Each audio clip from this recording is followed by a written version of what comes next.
नमस्कार दोस्तों, मैं दैन पारिक स्वागत करता हूं आपका जीके बाई डीके चैनल पर। और दोस्तों, आज हम पढ़ेंगे संविधान के एक ऐसे भाग के बारे में जो संविधान के निर्माण के समय हमारे पास नहीं था, लेकिन इसको धीरे धीरे हमने अपने आप में डेवलप किया और इसे जोड़ दिया। और जोड़ने की जब बात आती है तो मैंने एक ट्रिक बहुत पहले आपको बता रखी है कि जोड़ेंगे 42वें संशोधन से और हटाएंगे 44वें संशोधन से अधिकांश चीजों को, सबको नहीं लेकिन अधिकांश चीजों को। तो इसीलिए 42वें संविधान संशोधन 1976 में हमारे संविधान में एक और भाग हमने जोड़ा और वो भाग था भाग 4 क। बड़ा ही महत्वपूर्ण भाग था और वो बहुत पहले जोड़ देना चाहिए था। ये गलती हमें मान लीजिए या हमारा एक रीजन मान लीजिए कि हमने उसे स्वीकार नहीं किया, शुरू में हमने इस पर ध्यान नहीं दिया। लेकिन हमने देखा कि एक देश जिसके अंदर इसके ऊपर पूरा ध्यान दिया गया था और वो देश था रूस। और उस रूस के अंदर इस भाग को, यानी बोल सकते हैं इस भाग में रखी गई बात को, वो है रूस। रूस ने बड़े ही अच्छे तरीके से डेवलप किया था उसे और उसे स्वीकार भी कर रखा था। वो है क्या? अब आपका जो दिमाग में प्रश्न उठने वाला है कि भाग क्या है। अधिकांश स्टूडेंट्स को तो ये मालूम है, लेकिन जिनको नहीं मालूम उनके दिमाग में जरूर ये प्रश्न है कि ऐसा है क्या जो हमने रूस से लिया और जो हमें बाद में जोड़ना पड़ा। और वो था मौलिक कर्तव्य। वो क्या थे? मौलिक कर्तव्य। अब देखिए दोस्तों, कर्तव्य की जब बात आती है तो एक बड़ी बात होती है। कर्तव्य का पालन अगर कोई व्यक्ति नहीं करता है ना, तो भी उसके सामने वाला व्यक्ति उससे रूठ जाता है। जैसे अगर आप इस समय लाइक नहीं करोगे, ठीक है, तो मैं आपसे रूठ जाऊंगा। या ये कह सकते हैं कि अगर आप मेरे से रूठे हुए हो, रूठे हुए हो, तो इसलिए आप लाइक नहीं कर रहे और इसीलिए आप अभी दोस्तों के पास शेयर नहीं कर रहे। और अगर आप नए हैं और उसके बावजूद भी अगर मेरे से रूठे हुए हैं तो आप सब्सक्राइब नहीं कर रहे, तो इसलिए आपको सब्सक्राइब कर देना चाहिए। ये आपका क्या है? कर्तव्य है। और इसलिए कर्तव्य की जब बात आती है, जब कर्तव्य की बात आती है तो उस समय कर्तव्य का पालन वही व्यक्ति नहीं करता जो रूठा हुआ है, ठीक है। और अगर कर्तव्य का पालन कर दिया जाए, ठीक है, तो कोई उससे एक दूसरे से रूठना मनाना इस प्रकार की बातें नहीं होती, अर्थात बहुत ही शांति से काम चलता है। इसलिए बात यही है कि कर्तव्य की जब बात आती है, मौलिक कर्तव्य की बात आती है, तो हम किसका नाम लेते हैं? रूस का, ठीक है। तो रूस से हमने क्या लिया? मौलिक कर्तव्य। अब बात आती है कि ये किस, मतलब एकदम से मन में थोड़ी आ गया। पहले भी रूस था, रूस का संविधान पहले भी था। क्या हम पहले दिन नहीं ले सकते थे? लेकिन नहीं, ये चीज हमने ली, एक समिति आई और उस समिति ने अनुशंसा की और उस समिति का नाम है सरदार स्वर्ण सिंह समिति। तो स्वर्ण सिंह की जो है उनकी समिति जो बनाई गई थी, सरदार स्वर्ण सिंह समिति, उस समिति की अनुशंसा के ऊपर, अनुशंसा जो है उसके ऊपर ऐसा किया गया। मतलब ये मौलिक कर्तव्य को जोड़ने की बात हमारे सामने आती है। सरदार स्वर्ण सिंह समिति जो है, इस समिति की अनुशंसा के आधार पर ऐसा हमारे सामने आता है। अब बात आती है कि जब हमने सरदार स्वर्ण सिंह समिति की बात को मानते हुए हमने ये जोड़ा, यानी हमने मौलिक कर्तव्य जोड़े, तो कितने जोड़े, कितने कर्तव्य हमने माने? तो उस समय हमने माने थे 10 कर्तव्य। और उसके बाद अभी हाल ही में 86वां संविधान संशोधन 2002, इसी दशक, इसी शताब्दी की बोल सकते हैं, 86वां संविधान संशोधन जो था, और वो हुआ था 2002 के अंदर हुआ। उस संविधान संशोधन के द्वारा हमने एक बड़ी महत्वपूर्ण चीज न केवल मौलिक कर्तव्यों में बल्कि मौलिक अधिकार में भी जोड़ी, नीति निरसक तत्व में भी जोड़ी। हाँ, अलग अलग रूप में जोड़ी, ये अलग बात है। जैसे मौलिक अधिकार में हमने कैसे जोड़ा कि ये अधिकार होगा 6 से लेकर के 14 वर्ष तक के बच्चों का कि वो निःशुल्क और अनिवार्य शिक्षा प्राप्त कर सके।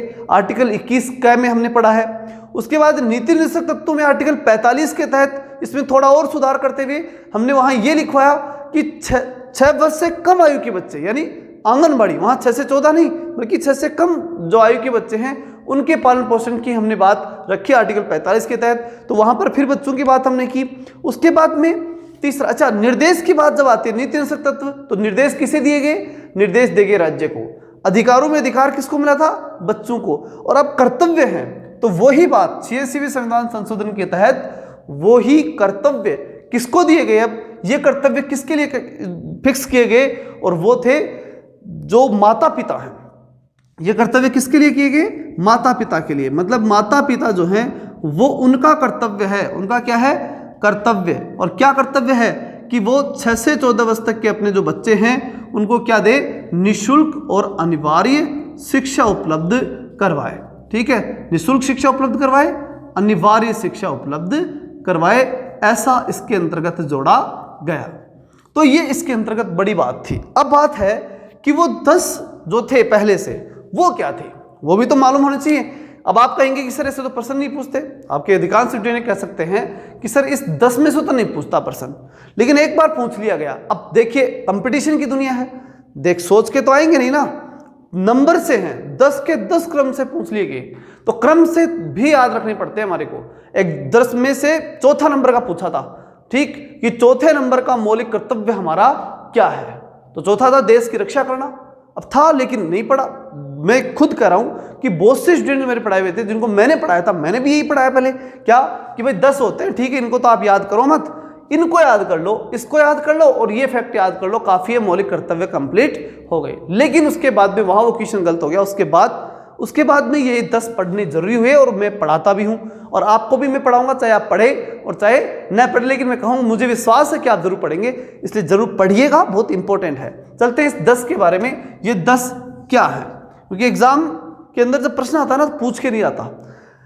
चलते हैं, है क्या, देखिए सबसे पहले तो आता है हमारी सबसे बड़ी चीज क्या हमारे लिए, संविधान है। तो सबसे पहले तो क्या आया, संविधान आया।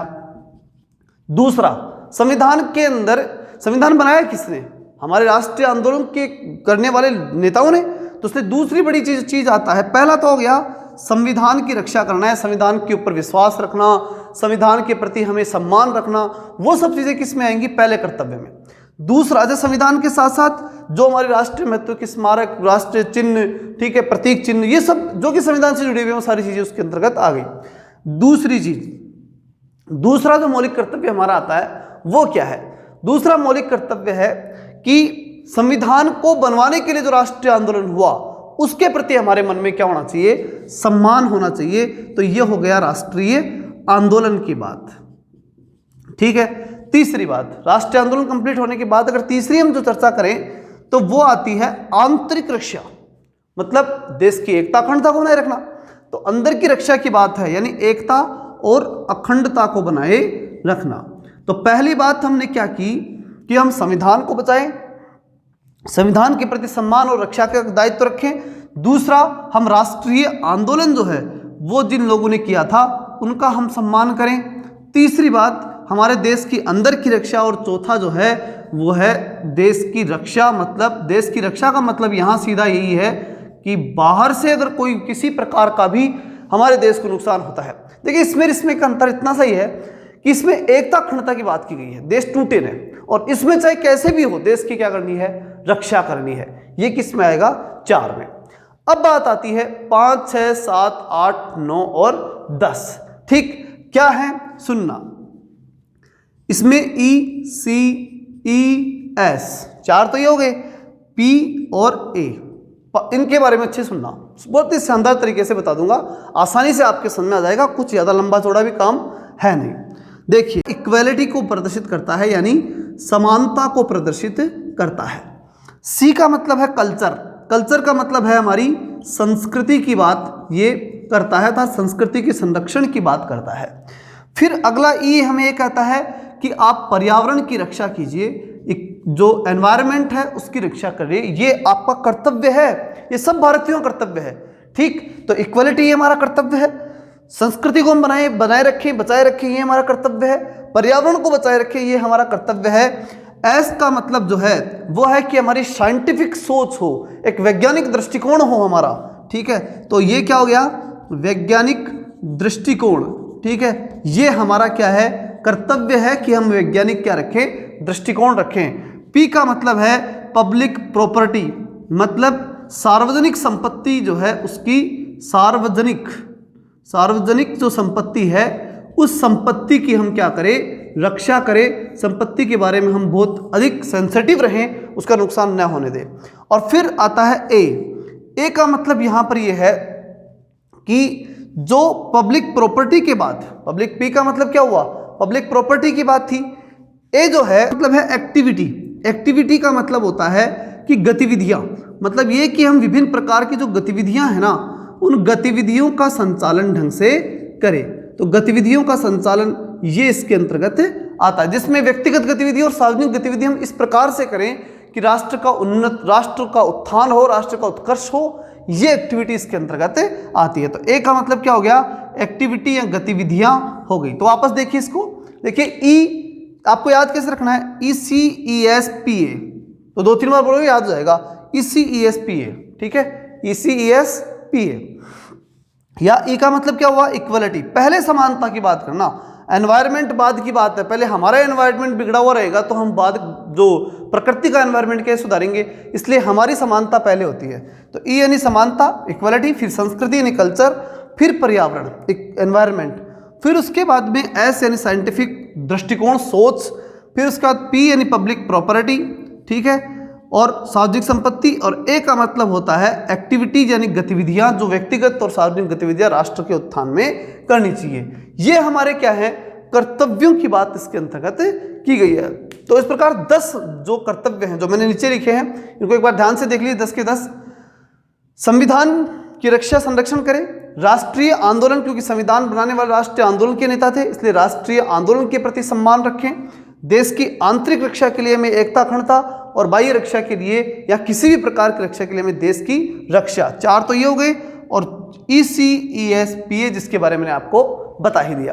अब हम कल पढ़ेंगे जो महत्वपूर्ण भाग है, भाग 5, ठीक, और बहुत इंपॉर्टेंट है। यहां से जो संविधान स्टार्ट होगा, इसमें इतने क्वेश्चन आते हैं, मतलब जितने क्वेश्चन संविधान के अंदर बनते हैं, जैसे मान लीजिए आपके एग्जाम में है 15 क्वेश्चन, 15 में से 10 क्वेश्चन तो निश्चित रूप से आप मान के चलिए कि आपके 5वें भाग से लेकर के और आखिरी भाग जो है उसमें आएंगे, और 4-5 जो प्रश्न है, 4-5-3 भी हो सकते हैं, ये पीछे वाले हिस्से में आएंगे। इतना महत्वपूर्ण ये नहीं है, हालांकि कंपटीशन की दुनिया में एक प्रश्न इंपॉर्टेंट होता है, ठीक है, यहां तक कि हमारा गलत नहीं करना भी हमें सिलेक्शन दे जाता है। इसलिए बहुत बड़ी बात है, कंपटीशन की दुनिया में हम ये नहीं कह सकते कि ये इंपॉर्टेंट 1% से होगा, 2%, कुछ नहीं, आपको पूरा देना पड़ेगा, तभी आप इतनी लाखों की संख्या में नौकरी लग पाएंगे।